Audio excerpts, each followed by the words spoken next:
देखिए, मैं एक माँ के हैसियत से यहाँ आई हूँ।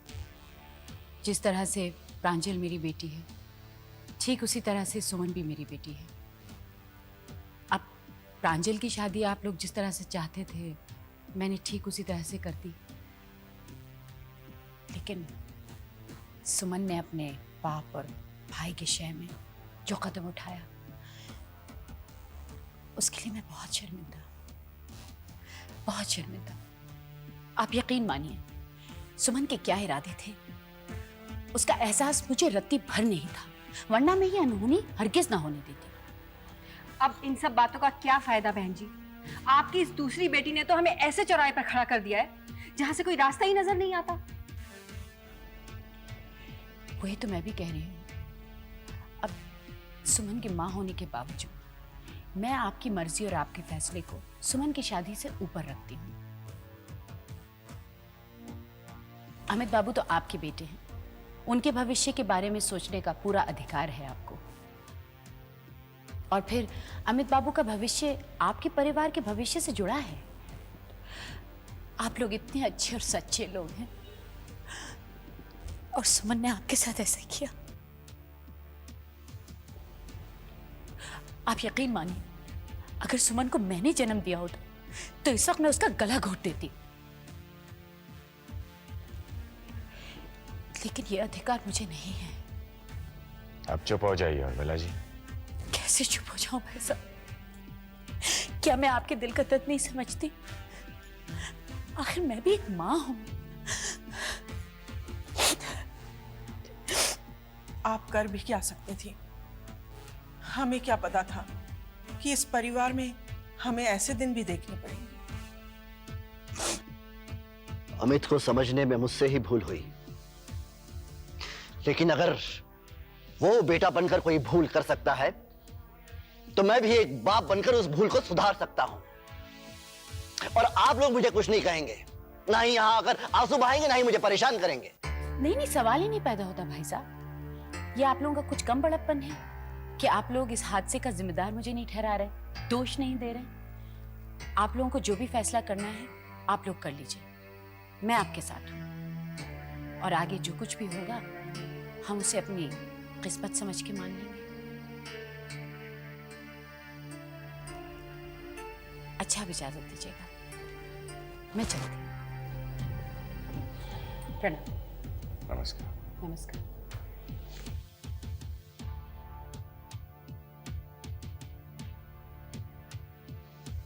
उर्मिला, तुम यहां?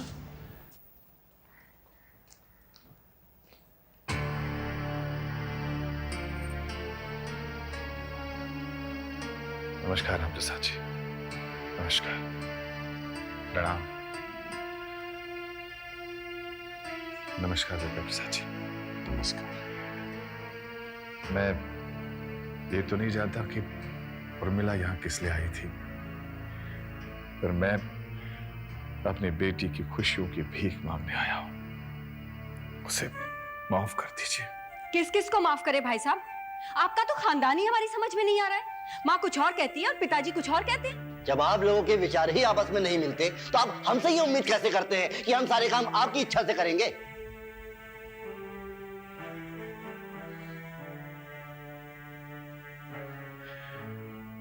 राम प्रसाद जी, आप भी माता पिता हैं।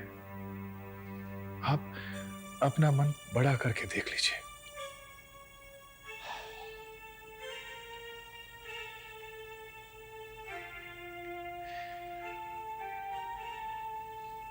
दुर्गा प्रसाद जी,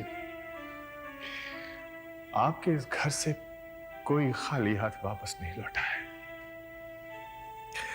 कम से कम आप तो इस मजबूर बाप की लाचारी समझिए, उसे माफ कर दीजिए। मैं क्या कह सकता हूं नारायण जी? राम आपसे बातें कर रहा है ना? बात करने का सवाल ही कहां उठता है? आपकी बेटी ने इतना बड़ा काम अपनी इच्छा से कर लिया ना, क्या क्या समझती है वो हम कुछ कर नहीं सकते? तो हमारा फैसला भी सुन लीजिए नारायण जी। आपकी बेटी हमारे अमित की पत्नी जरूर बन गई है, लेकिन वो इस घर की बहू कभी नहीं बन सकती और ना ही इस घर में रह सकती है। उसे कहिए जैसे एक पति ढूंढ लिया है, एक छत भी ढूंढ ले अपने लिए। हम उसे ना इस घर में कोई जगह देंगे, ना ही इस खानदान में। चलो लक्ष्मी।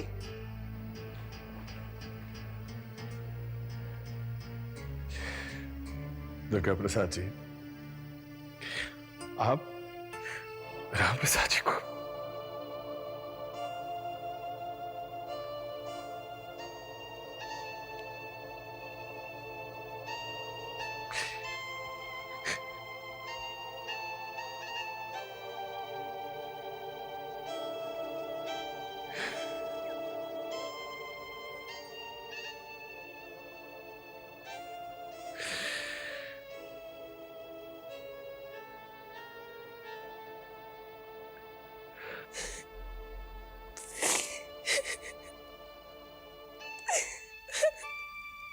निधि, प्लीज मत रोना। अगर तुम रोगी तो मैं कमजोर पड़ जाऊंगी। भाभी, पर चाचा जी का ये फैसला, ये तो गलत है ना?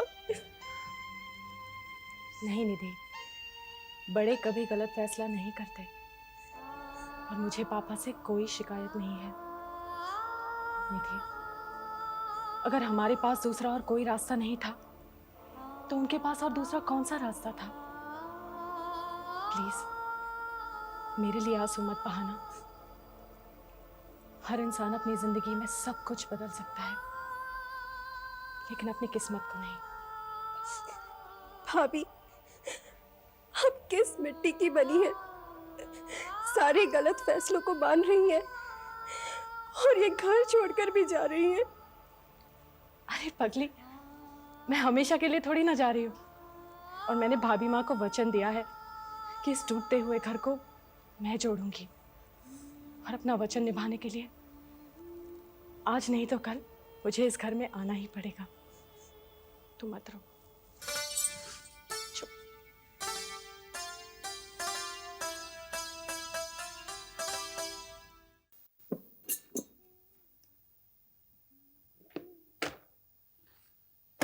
काका, काका, बकुल कुछ कहकर गए थे कि कहाँ गए हैं और कब तक लौटेंगे? कुछ पता नहीं बेटी, कह रहे थे अभी गया और अभी आया। प्रिया, here I am. What a long life. कहाँ गए थे तुम? मैं तुम्हारे लिए आइसक्रीम लाने गया था। आइसक्रीम? यस, तुम्हें बटरस्कॉच पसंद है ना? मुझे अचानक याद आया, बहुत दिनों से तुमने आइसक्रीम नहीं खाई, सो ले आया। बटरस्कॉच? अब संभालो इसे, मैं फ्रेश होकर आता हूँ। बकुल, you're very cute. थैंक्स।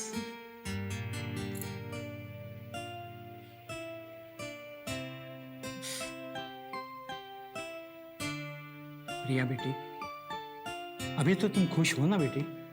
हाँ काका, मैं बहुत खुश हूँ। मैंने कभी सपने में भी नहीं सोचा था कि बीते दिन लौट आएंगे।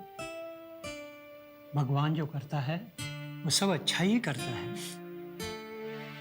उसका और प्रकाश साहब का आभार मानो बेटी। किसी ने सच कहा है, धीरज का फल मीठा होता है। हाँ काका।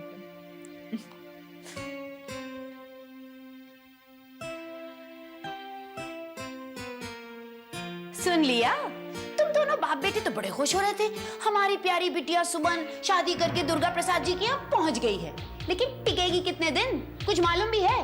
दुर्गा प्रसाद जी ने उन्हें अपने साथ रखने से इनकार कर दिया है। हाँ भाई, बहुत गलत बात हुई है जीजाजी, एकदम गलत बात हुई है। बताओ, कितो अच्छो खानदान है, कैसे दान पुण्य करने वाले लोग हैं, पर उनको ये बात समझ में नहीं आई कि बेचारी बहू को घर में ना रख पाए।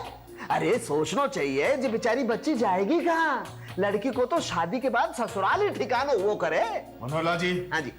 कोई भी बाप अपनी बेटी को घर से विदा करते समय ये नहीं सोचता है कि उसने उसे शमशान भेज दिया। अरे सुमन मेरी बेटी है, वो और अमित बाबू कहाँ रहेंगे उसकी चिंता आप मत कीजिए।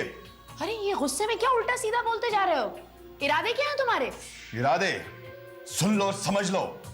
अगर दुर्गा प्रसाद जी के घर में कोई टेंशन है तो अमित बाबू और सुमन मेरे साथ यहाँ इस घर में रहेंगे, समझे? अरे अरे क्या बात कर रहे हो, बावले हो गए का जीजाजी, कभी तो सोच विचार के बात किया करो। हैं अरे इतने ऊंचे खानदान को लड़कों को तुम घर जमाई बना के रखोगे, तकलीफ है जाएगी भविष्य में। तकलीफ हो या सुख मैं निपट लूंगा, आपको तो कोई तकलीफ नहीं है ना? ना ना ना ना, हमको क्या तकलीफ है बाकी बिहारी लाल की कृपा से। देखो जैसे हमारे लिए प्रांजल बिटिया है वैसे हमारे लिए सुमन बिटिया है, दोनों सुखी सुखी रहे, बस हम भाई बहन तो यही चाहे हैं। बहुत बहुत धन्यवाद। अब आप थोड़ी देर के लिए मुझे अकेला छोड़ देंगे? हाँ कौन है, छोड़ देंगे, बिल्कुल छोड़ देंगे। और वैसे भी जीजा जी घर में होएगा तो वही जो आप चाहोगे, क्योंकि जे घर में आधो हिस्सो आपको भी तो है। नहीं नहीं मतलब है। चलो भाई और मिला जीजा जी को सोच में दो। हाँ कोई कोई आदमी को दिमाग अकेले में बहुत चले है ससुरो। हाँ सोच में सोचेंगे। हाँ सोचो सोचो आप। अच्छा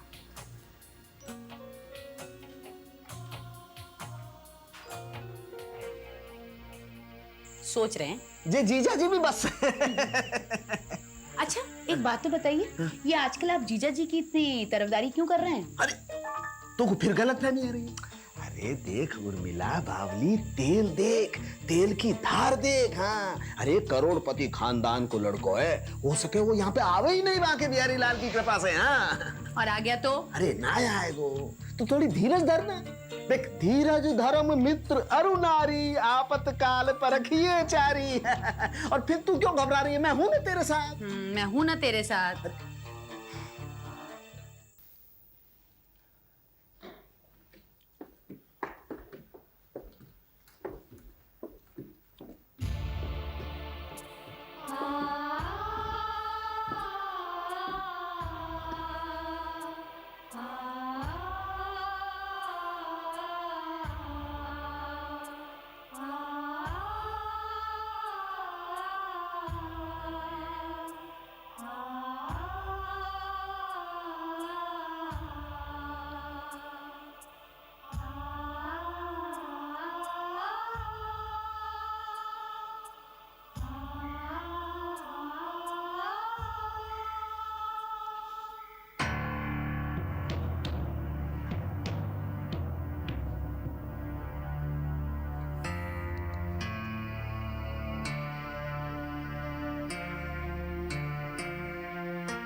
मम्मा,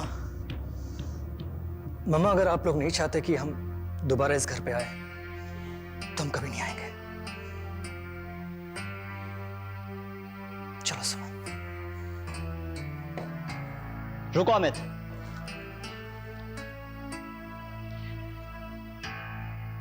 मैं भी तुम लोगों के साथ चलूंगा। तुम कहां जा रहे हो वीरेंद्र?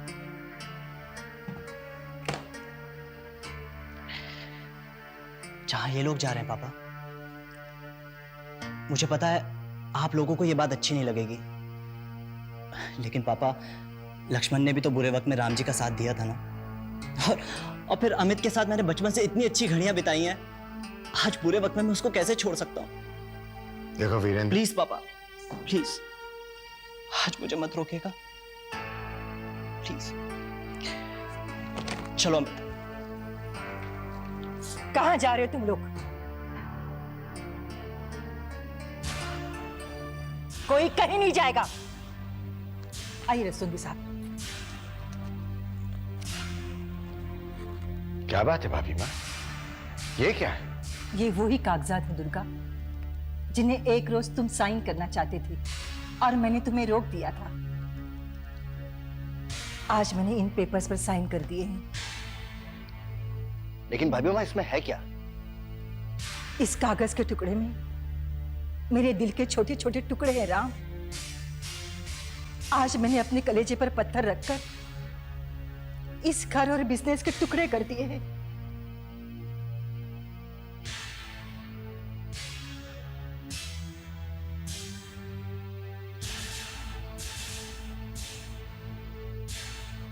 इस घर से कोई कहीं नहीं जाएगा। जो जिस कमरे में रहता है वो वही रहेगा। रहा सवाल बिजनेस का, वो मैंने सभी लोगों में बराबर बराबर बांट दिया है। रस्तोगी साहब, इन सब के अपने अपने कानूनी कागजात दे दीजिए। लेकिन भाभी माँ, मैं ये कह रहा था कि राम, और दुर्गा, मैंने जो भी फैसला किया है बहुत सोच समझ कर किया है, और मेरे इस फैसले पर मैं कोई भी बहस नहीं चाहती। और अगर तुम लोग मुझे अपनी बड़ी माँ, इस घर की बड़ी समझते हो, तो तुम लोग अपने अपने कागजात संभालो। ये लो।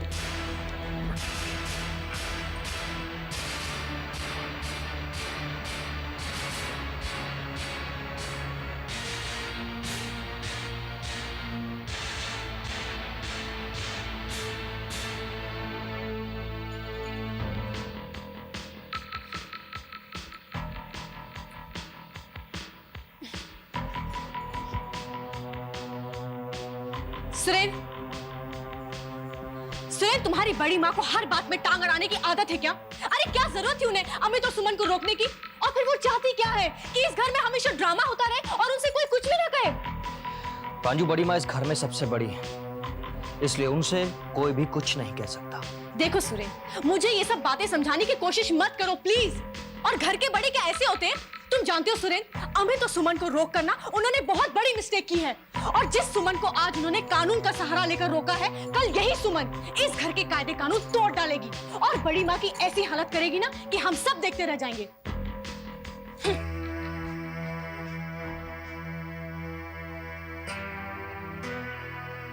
बस बस, नाम ना लो मेरे सामने भाभी माँ का। अरे कोई उम्र में बड़ा होने से अनुभव में थोड़ी ना बड़ा हो जाता है। अरे मेरी तो ये समझ में नहीं आ रही है कि जब सगे सास ससुर नहीं चाहे कि सुमन बागर में रहे, तो सुमन बागर में कैसे रह पाएगी? अरे ये तो रात दिन की चिक चिक को मामलो है उर्मिला। अरे और नहीं तो क्या, जाते ही सारे घर के टुकड़े करवा दिए। और ये बाप बेटे बड़ा खुश हो रहे हैं कि हमारी बेटी बहुत सौभाग्यवती है। ऐसी होती क्या सौभाग्यवती? उर्मिला, भाभी माँ का दिल तुम्हारी तरह पत्थर का नहीं है। अगर वो चाहती है कि सभी एक ही घर में रहें, तो ये खुशी की बात है। तुम इसका मातम क्यों ना रही हो? हाँ हाँ, 2-4 दिन और खुशियां मना लो, फिर तो इस घर में मातम की खबरें आया करेंगी। मामा, अगर आप सुमन को दुआएं नहीं दे सकती हैं तो कम से कम बद्दुआएं तो मत दीजिए। ये भी बात सही है उर्मिला। भाई प्रांजल बिटिया भी तो वहाँ पे मौजूद है, हो सके दोनों बहन मिलकर के कोई रास्ता निकाल ले बाकी बिहारी लाल की कृपा से। रहने दीजिए मनोहर लाल जी, प्रांजल की तुलना सुमन से मत कीजिए। छोड़ दीजिए उनको अपने हाल पर। आप दोनों की शय से प्रांजल क्या क्या हरकतें कर रही है सब जानते हैं। लो, अकल बेच खाई। क्यों पर्दा डाल रहे हो तुम अपनी बेटी की करतूतों पर? हाँ, इन्हें आने वाला तूफान नजर नहीं आ रहा। अरे छोड़ो भैया, कैसे फजूल में बात कर रहे हैं हम लोग। हाँ, चलिए अंदर चल के बैठते हैं।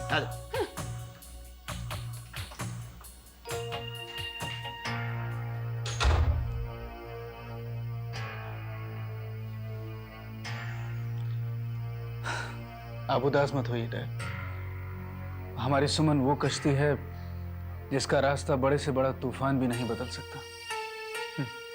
आइए ईश्वर से प्रार्थना करते हैं कि हमारी सुमन को वो शक्ति दे।